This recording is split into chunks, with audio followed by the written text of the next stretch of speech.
Hello class, welcome to BMGDC e classes. आज हम multiple choice questions का second part देखेंगे।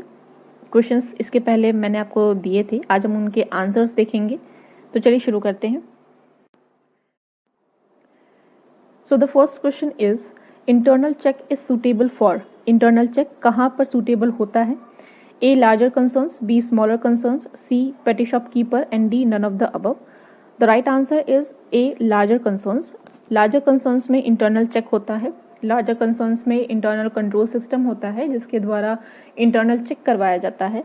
Internal check basically कंपनी के ही employees के द्वारा, कंपनी के ही स्टाफ मेंबर्स के द्वारा कंपनी में एक चेक होता है जिसको हम इंटरनल चेक करते हैं इंटरनल कंट्रोल सिस्टम्स के। सेकेंड क्वेश्चन है हमारा, internal check is carried on by. Internal check किनके द्वारा कैरीड किया जाता है? Option A staff specially appointed for the purpose, B internal auditor, C the member of the staff among themselves and D supervisor of the staff. So the right answer of this question is C the member of the staff among themselves. As before I told you that internal check is a part of internal control system. It is the component of internal control system in which the member of company do check of the internal control system just to make very precise and clear that internal control system runs very properly. Our next question is internal check is essential for. किसके लिए internal check essential है? A. Petty traders, B. Cash transactions in larger concerns, C. Concerns using automatic equipments, and D. None of the above. The right answer of this question is cash transaction in large concerns. Internal check is basically essential for those concerns who have a large cash transactions in their company. Our next question is misappropriation of goods may be checked by. Misappropriation of goods किनके द्वारा check किया जाता है? A. Proper supervision over stock, checking of employee, C. Punishment of employees, and last option is none of the above. The right answer is A. Proper supervision over stock. Stock के ऊपर एक proper supervision रखने से हमें ये पता चल जाएगा कि गुड्स का मिसअप्रोप्रिएशन कैसे हुआ है और कहाँ हुआ है। Next question is window dressing implies. Window dressing क्या होता है और विंडो ड्रेसिंग कहाँ इम्प्लाई होता है? Option A curtailment of expenses, option B checking wastages, C under valuation of assets and D over valuation of assets. So the right answer is over valuation of assets. जब assets का हम over valuation कर देते हैं यानी कि वो उनकी जो रियल कीमत होती है उससे ज़्यादा की कीमत हम अपने बुक्स ऑफ अकाउंट में शो कर देते हैं, then on that circumstances we use window dressing. Next question is falsification of account is undertaken by. falsification किनके द्वारा undertake किया जाता है? So A auditor, B clerk, C accountant and D responsible officials. Right answer is responsible officials. जो भी company के responsible officials होते हैं उन्हीं के द्वारा falsification of accounts चेक किया जाता है। बाद में उन्हें जस्टिफाई किया जाता है या फिर बाद में उन्हें चेकआउट दोबारा से किया जाता है from auditor.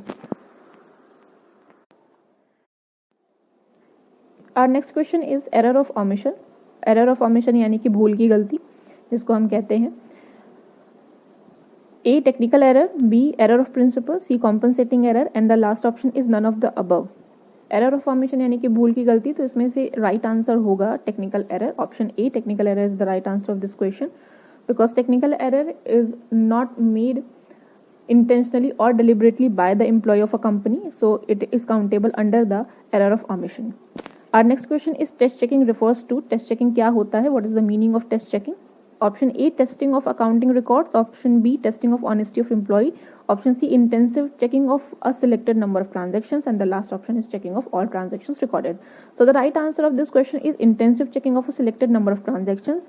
In test checking we only test those transactions which we have selected just for testing and just for checking that these transactions are recorded properly or not.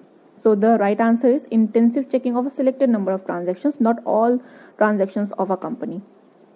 Our next question is test checking should not be applied to. test checking कहाँ apply नहीं होना चाहिए? Sales book, purchase book, bank reconciliation statement and the last is bill book. So the right answer of this question is bank reconciliation statement, because bank reconciliation statement is a statement under which the two types of account are included. Okay, you have already read about bank reconciliation statement in 12th standard. Bank reconciliation statement is basically prepared by the banking companies, जिसमें वो अपने खुद के accounts और अपने customer के accounts को show करते हैं, जहाँ पे दो बुक्स प्रिपेयर्ड होती हैं, customer books and bank book. So bank reconciliation statement पे हम टेस्ट चेकिंग को अप्लाई नहीं करते हैं. Our next question is test checking should not be applied to. Test checking और कहाँ अप्लाई नहीं किया जाना चाहिए? So option A purchase book, B sales book, C stock book and the last is cash book. The right answer of this question is on cash book. Test checking जो है वो आपका कैश बुक में applied नहीं होगा, ये सिर्फ और सिर्फ आपका purchase book, sales book, stock books में अप्लाई होगा. कैश बुक में आपका टेस्ट अप्लाई नहीं होता है. नेक्स्ट क्वेश्चन है हमारा वाउचिंग इम्प्लाइज. वाउचिंग क्या होता है? वाउचिंग किसे कहते हैं? Inspection of receipts, examination of vouchers to check authenticity of records, surprise checking of accounting records, and the last is examining of various assets. So the right option of this question is B, examination of vouchers to check authenticity of record. Vouching मतलब सत्यापन या फिर प्रमाणन जिसे हम कहते हैं शुद्ध हिंदी में. तो प्रमाणन का अर्थ ये होता है कि जो भी हमारे पास रिसीट्स हमको अवेलेबल हो, just to prepare the accounts, just to prepare the journal entries of the books and just to check that whether they are right और नॉट. तो वहां पर हम वाउचिंग को इम्प्लाई करते हैं उन्हीं रिसीट्स को चेकआउट करने के लिए, that whether the all transactions is being prepared under the vigilance of those receipts और not. So our next question is payment for goods purchased should be vouched with the help of. Payment of goods जो होते हैं, goods purchased जो होते हैं, उनको किसके द्वारा वाउच किया जाना चाहिए? A, creditor के statement, B, correspondence with suppliers, C, cash memo and the last option is ledger accounts. Right answer of this question is A, creditor's statement.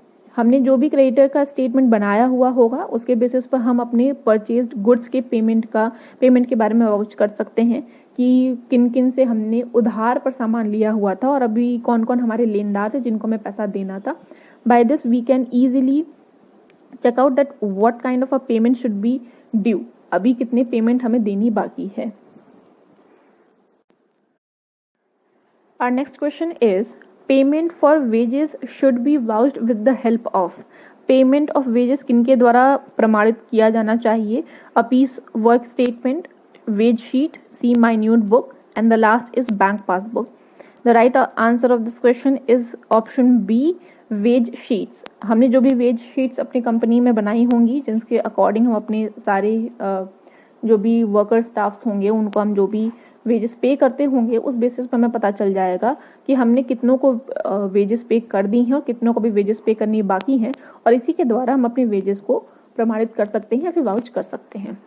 Next question is payment for building purchase should be vouched with the help of. Payment जो कि building purchase के लिए हमने किया हुआ है उसको हम कैसे वाउच कर सकते हैं?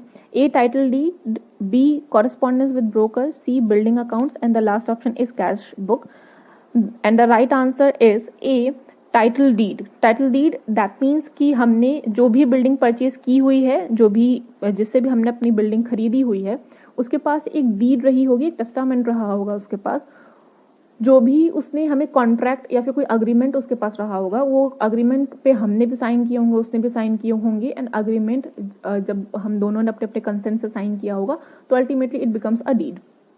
तो वो डीड को हम चेक कर सकते हैं कि उस डीड के द्वारा हमें अभी कितनी पेमेंट करनी बाकी है, फिर हमने कितना पेमेंट कर दिया हुआ है, तो इसके द्वारा हम वाउच कर सकते हैं.